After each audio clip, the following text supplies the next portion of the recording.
El día de hoy también el presidente de la República se puso a hablar, bueno, pues en el primer trimestre ya estará la vacuna. Yo no sé qué acceso a información privilegiada, ya de muy alto nivel, tiene el presidente de la República para poder saber qué día, en qué fecha, en qué trimestre, en qué bimestre, en qué año va a estar la vacuna. Sabemos de que estamos corriendo todos los países con poder encontrar una vacuna, pero esto es un proceso, un protocolo que se tiene que seguir, porque si no, esto también puede ser dañino para la salud. Bueno, para aclarar esta y otras cosas, vamos a hablar con el exministro de Salud, el señor Abel Salinas. ¿Cómo está, doctor? Miguel, buenas tardes. Doctor, usted siempre elegante, doctor. Está muy bien, está muy bien. Bueno, sí. Somos igual, mi querido Miguel. Lo que pasa es que yo acabo de regresar también a trabajar. Está muy bien. De actividades que puedo hacer como médico. Está muy bien. Doctor, a ver, tenemos este caso. Hoy día el presidente empezó a hablar de que una vacuna estaría lista para el primer trimestre y que ya en ese momento las cosas estarían normales. Y bueno, tiene que tener un nivel de información ultra privilegiado pues para saber los avances de una vacuna. ¿Es así? ¿Se puede ya determinar que en el primer trimestre del 2021 tenemos la vacuna implementada y masificada para poder ser entregada a los países?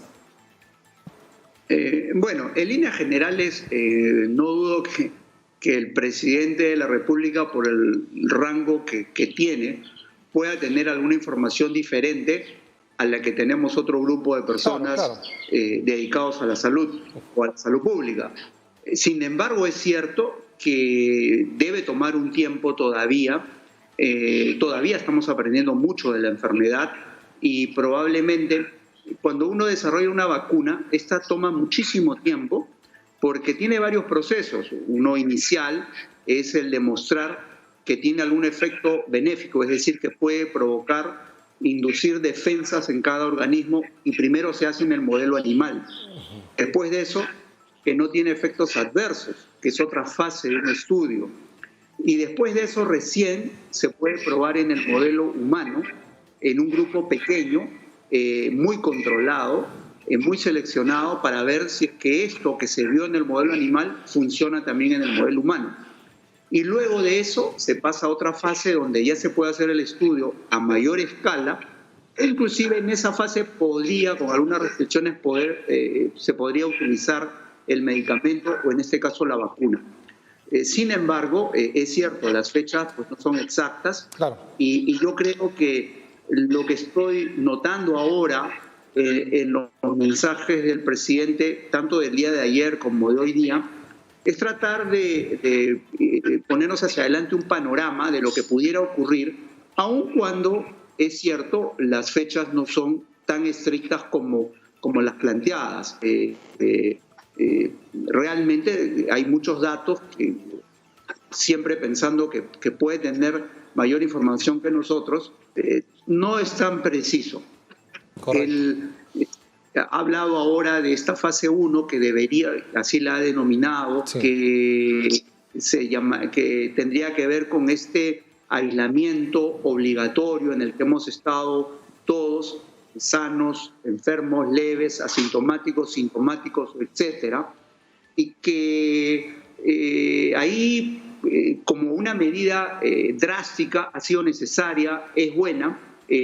Obviamente, si hubiera sido complementada con pruebas diagnósticas en forma oportuna y no con pruebas de cero prevalencia, que son las que se hacen ahora mayoritariamente, que son las pruebas serológicas, evidentemente los resultados tal vez hubieran sido mejores, como por ejemplo lo que ha pasado en Corea o lo que ha pasado en Chile, para no irnos muy lejos.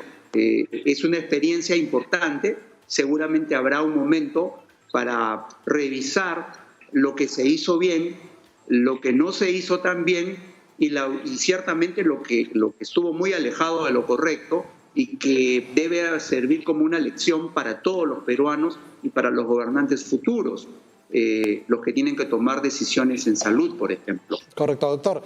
Hemos recibido esta información que al día de ayer los trabajadores de Miraflores se hacen unas pruebas, el 50% ha salido prácticamente positivo. de los trabajadores que están en primera línea, que son serenazgos. Y lo mismo, si esto pasa en un distrito, va a pasar en todos. El 50% de los que están en primera línea ya deben estar contagiados. La mayoría son asintomáticos. El día de hoy ya se refirió el gobierno a tomar una acción precisamente con los asintomáticos. El día de hoy ya se tiene una estrategia clara, creo. ¿Correcto? Sí. Yo creo que lo que ocurre un poco es que hemos estado un poco a ciegas, repito, por el tema de las pruebas de ningún tipo que estábamos haciendo en cantidad suficiente. Estas pruebas que se hacen ahora, es cierto, nos indican por dónde pasó el virus y en muy pocos casos dónde está el virus.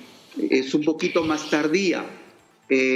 Claro, cuando ya tenemos la enfermedad avanzada de muchas semanas, comienzan a tener más utilidad, porque ya el virus pasó por todo sitio y por lo tanto comienzan a tener utilidad.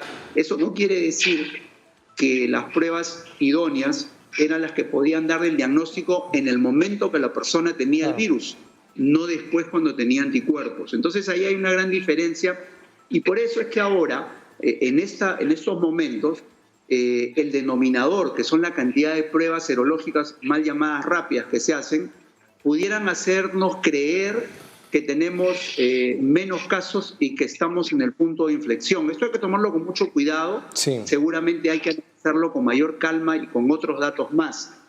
Y quiero comentar esto porque este periodo de ventana podría inducirnos a errores que hay que verlo con mucho cuidado. Fíjense, hay personas que han dado las pruebas negativas, serológicas, inclusive congresistas de la República. Ahora sí. Sabemos algunos que han hecho la enfermedad, pero que sus primeras pruebas serológicas salieron negativas, pero al corroborarse con las pruebas moleculares resultó que sí tenían la enfermedad. En consecuencia, este es un análisis muy fino que tiene que hacerse y que seguramente ha sido una de las debilidades que hemos tenido y que lo que ha propiciado ahora el levantamiento o el proponer ir desescalando gradualmente estas medidas de aislamiento, lo cual es correcto hacerlo, son medidas que tienen que hacerse además por varias razones. Y yo menciono tres. Una, por el gran impacto socioeconómico que está teniendo. Hoy día veíamos un grupo de personas que iniciaban una caminata para volver a Huancavelica, sí, porque finalmente tenían que volver. U otras personas que tienen que salir a trabajar en lo que sea, a vender algo, porque ya no tienen el pan de cada día. Sí. Y el bono o la reactivación no les llega todavía porque no es fácil, ¿no es cierto? Entonces ahí hay un tema de desesperación que se comienza a ser incontenible, que conforme pasen los días se hace más difícil de controlar y por lo tanto ya no podemos continuar en ese aislamiento drástico, porque si bien es cierto, Miguel, hay un grupo de personas que desacata porque no entiende, hay otro gran grupo de personas que lo hacen porque realmente tienen que comer. Entonces, ahí hay un problema.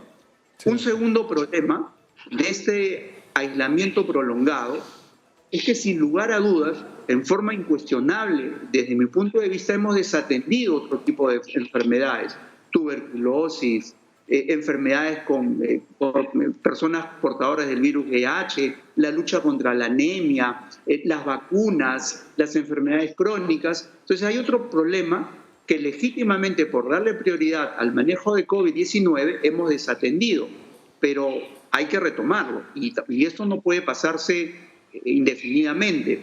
Y luego viene otro tercer aspecto que no es menos importante y que se refiere a la salud mental de las personas. Sí, claro. Este aislamiento ha llevado a muchos estados de ansiedad, de depresión.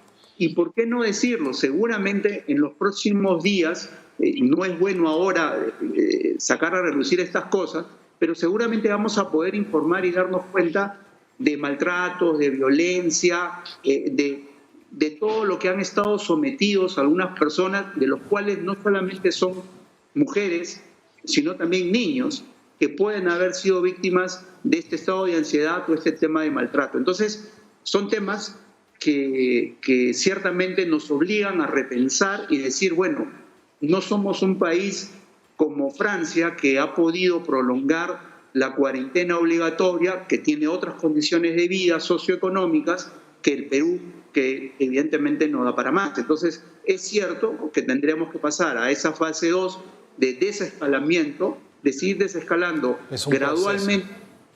Así es, este proceso, por grupos humanos, por actividad laboral, por áreas geográficas, probablemente porque tenemos que ir reinsertando a las personas, al ciudadano en su trabajo, porque no lo podemos solventar por más que se quiera. Si tuviéramos el dinero, la estructura del país no lo permite. Así es. Bueno, esperemos que podamos hacer eso efectivamente, y ya el presidente lo adelantó, de que el mes de mayo sería este mes complicado de reinserción, de empezar a volver a hacer, para que realmente en el mes de junio, bueno, prácticamente mayo, vamos a estar en una situación casi similar, iniciando algunas actividades económicas, seguro, para empezar a fortalecer la economía, pero eso no significa que vamos a poder tener las mismas libertades que estamos teniendo. Y el tema es que los 30 primeros días pues no hubo una estrategia. Eso es, y son los que nos han desgastado como comunidad. Pero era necesario. Sin duda. Pero era necesario. Sin duda, Miguel. Yo creo que al final de esto habrán lecciones aprendidas, habrán cosas que hicimos bien y hay que reconocerlas, hay cosas que no las hicimos tan bien y hay cosas que nunca debimos hacer y que lamentablemente ocurrieron. Este seguramente no es el momento, pero salido de esto habrá que discutirlo. E igualmente, si tú me permites, Miguel, 10 segundos, lo que sigue en lo que es la reconstrucción del sistema, de los propios servicios precarios como han quedado, y luego dar una mirada al sistema de salud que queremos los peruanos, que merecemos todos los peruanos, orientados al ciudadano realmente. Seguramente habrá tiempo de discusión, pero que en líneas generales sigo pensando que eso se discutirá, se puede ir discutiendo, pero las acciones verdaderas ya deberán tomarse muy probablemente con el siguiente gobierno. No es correcto, en mi concepto, que un gobierno que va a estar de salida, donde evidentemente todas las campañas electorales van a estar en boga, en vigencia, todo el mundo va a anunciar una serie de cosas, y eso nunca es un momento propicio para hacer una propuesta seria, responsable de lo que queremos para nuestro sistema de salud en el Perú. Correcto, hay que tomarlo en cuenta. Abel, muchísimas gracias, y hay que cuidarnos todos, Claro, claro. Y muchas gracias también por estar ahí al frente, también en primera línea, porque al final uno está expuesto, ¿no? Y hay que cuidarnos todos. Muchas gracias, Abel, y seguimos en contacto.